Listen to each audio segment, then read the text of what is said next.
Сайн байна уу? Намайг Эрдэнэ Чимэг гэдэг. Би нэгтлэн бодогч мэргэжилтэй. За, хуваараа санхүүгийн зөвлөгөө үйлчилгээ өгдөг компани ажиллаулдаг. Хувийн байгууллагуудад тайлан тооцоо гаргаж өгөх, зөвлөгөө үйлчилгээ өгөх ийм ажил эрхэлдэг байгаа. За, миний ажлын өдөр бол янз бүр эхэлдэг. Зарим өдөр сургалт үйл ажиллагаатай, ивент, арга хэмжээтэй, хуралтай, ер нь бол шууд ажлын байран дээр шууд ирэх өдөр бол маш цөөн байдаг. Хувийн нэгтлэн бодогч байх маш завгүй ажил. За, үүнийхээ хажуугаар би бас нийгмийн идэвх оролцоо нэлээ ихтэй. Боловсролын чиглэлийн төрийн бас байгууллагуудтай хамтарч ажилладаг, хүний эрхийн байгууллагуудтай хамтарч ажилладаг. Мөн 2020 оноос эхлээд иргэдийн хурлын төлөөлөгчөөр сонгогдсон ажиллаж байгаа. За, сонгогдсон цагаас хойш эмэгтэйчүүдийн улс төрийн манлайллыг нэмэгдүүлэхийн тулд өөрийнхөө оролцоог хангаад мөн суралцаад олон үйл ажиллагаанд оролцоод эмэгтэйчүүдийн манлайллын сүлжээрээр дамжуулан олон эмэгтэйчүүдэд улс төрийн эмэгтэйчүүдийн оролцоо нэмэгдснээр ямар давуу талтай юм, яагаад эмэгтэйчүүд улс төрд идэвхтэй оролцох ёстой гэдгийг ойлгож түгээн дэлгэрүүлэх гэж хичээж ажиллаж байна. За, мөн миний хувьд би сөөхийн дарга хийдэг байгаа. Багада сөөх байгуулад 8 орон сууцны сөөхийн дарга хийж байгаа. За, яагаад гэвэл эмэгтэйчүүд улс төрч тэр нийгмийн амьдралт ч тэр аюул олон зүйл төр манлайлж ажилдаг, үр дүн өндөр гардаг. Тийм учраас би оршин суугчдод иргэдэд хувийн өмчөө хэрхэн сайжруулах, хамгаалах, өөрсдийнхөө оролцоотой сайжруулж авах вэ гэдэг тал дээр ойлголт өгөх гээд өөрөө сөөхийн дарга хийгээд бас ингэ ажиллаж байна. Мөн боловсролын байгууллагыг хичээлээс бусад гадуурх сэдвээр хангах төрийн бус байгууллагуудтай хамтраад үе тэнгийн дээрлэхэлд боловсролын байгууллагын хөндлөнгийн үнэлгээ зэргийг бас багш нартайгаа, нийгмийн ажилтан сэтгэл зүйч нар удирдлагуудтайгаа хамтраад ингээд 2 сургууль дээр бас үнэлгээ хийж байгаа. Мөн хүний эрхийн үндэсний комиссийн сургагч багшаар ажиллаж байгаа. 2 сэдвийн хүрээнд манай ангид хүний эрхийн түгээмэл тунхаглал гэдэг хичээлээр сургалт ороод 9 сарын 1-ээс эхлүүлээд одоо бараг 700-аад хүүхдүүдэд сургалтаа ороод ингээд ажиллаж байгаа.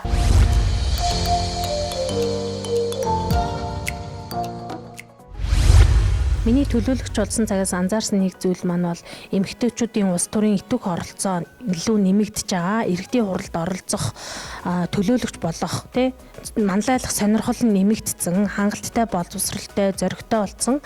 Одоо харин улс төрийн намууд маань манлайл үзүүлээд 20% гэхгүй, 30% гэхгүй, 40-50% илүү эмэгтэйчүүдэд нэр дэвшүүлэх юм бол иргэдийн хуралд эмэгтэйчүүдийн идэвх оролцоо хангалттай нэмэгдэнэ гэж бодож байна. За, миний хувьд сумын төлөөлөгчөөр ажилладаг. За, аймгийн төвийн сумын төлөөлөгчөөр ажилладаг.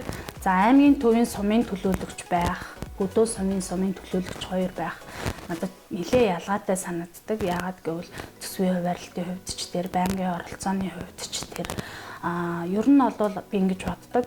Эмэгтэйчүүд яг амьдралаас ургаж гарч байгаа асуудлуудыг ярьдаг.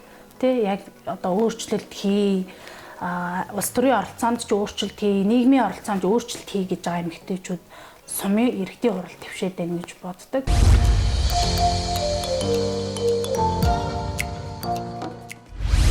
Эмэгтэйчүүдийн манлайллын сүлжээний гишүүн болсон цагаас эхлүүлээд ингээд үйл ажиллагаануудад нь оролцдог. За, энэ байгууллага нь болохоор эмэгтэйчүүдийн улс төрийн идэвх оролцоог нэмэгдүүлэх зорилготой байгууллага. За, миний анзаарснаар өмнө нь бол эмэгтэйчүүдийн улс төрийн идэвх оролцоо яагаад бага байсан бэ гэхээр нийгэм аюу эмэгтэйчүүдийг айлгадаг байсан. Учир нь юу вэ гэхээр эмэгтэйчүүдийн эсрэг аюу их хар PR явагддаг байсан. За, одоо бол эмэгтэйчүүд үүнээс айхгүй сонгогчч эмэгтэйчүүдийг аюу эерэг хүлээж авч байгаа болохоор зоригтой болсон, дэвших хэмжээний зоригтой болсон байгаа. Оролцоо нь бол цаашдаа нэмэгдэнэ гэдэгт итгэлтэй байна. Эмэгтэйчүүд жижигхэн улс төрд орохороо жижиг зүйл дээр шийдвэр гаргадаг, жижиг зүйл дээр анхаардаг гэж боддог. Дийлэнх хүмүүс тэгж боддог. Миний хувьд бол өөр. Яагаад гэвэл эмэгтэйчүүд улс төрд орсноороо жижиг гэлтгүй том зүйлүүд төр шийдвэр гаргах чадвартай, тийм хэмжээний боловсралтай байдаг. Хамгийн гол нь эмэгтэйчүүдийг давуу тал харагдаад идэг, давуу тал нь ингэ санагддیں۔ Бодлогын хэмжээнд шийдвэр гаргаддаг санагддаг. Зүгээр нэг тулгамдж байгаа асуудал болгоно шийдвэрлэхтэй биш. Нэг асуудлыгаа дагаад хідэн асуудал шийдвэрлэгдэх боломжтой гэдгийг олж хараад хаанаас эхлэх вэ гэдгийг олж хардаг санагддаг. Тэгэхээр би эмэгтэй хүмүүсийг болвол нэг тийм нарийн торгон мэдрэмжтэй жижиг зүйлийг олж хардаг гэж бол хэлэхгүй. Эмэгтэйчүүд айгүй ингээд өргөн цар хүрээнд айгүй том асуудлыг шийдвэрлэх хэмжээнд олж харцсан байдаг. Мөн хамтран ажиллах чадвар өндөртэй гэж санагддаг миний хувьд. Эмэгтэйчүүдтэй нэг асуудал дээр нэгдээд тэрийгэ дуустал нь байрж авч чаддаг. За мөн өрх гэрээс үүдэлтэй нийгмийн хүнд тийм шийдвэрлэх боломжтой асуудлыг мөнгө санхүү, улс орны бодлого инээтрийг гэхгүй хамтын шийдвэрээр шийдвэрлэх боломжийг аягүй их олж харж түүнийхээ төлөө санаа зовндог учраас шууд оролцдгоо гэж бодож байна. Тийм болохоор эмэгтэйчүүдийн улс төрийн манлайлал бол одоо аягүй чухал асуудал болчиход байгаа.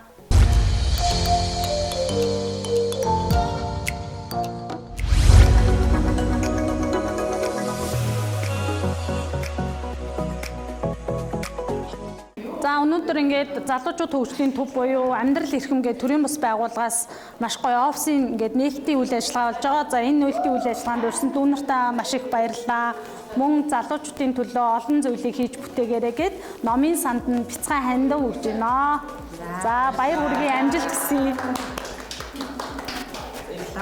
Баярлалаа. Баярлалаа.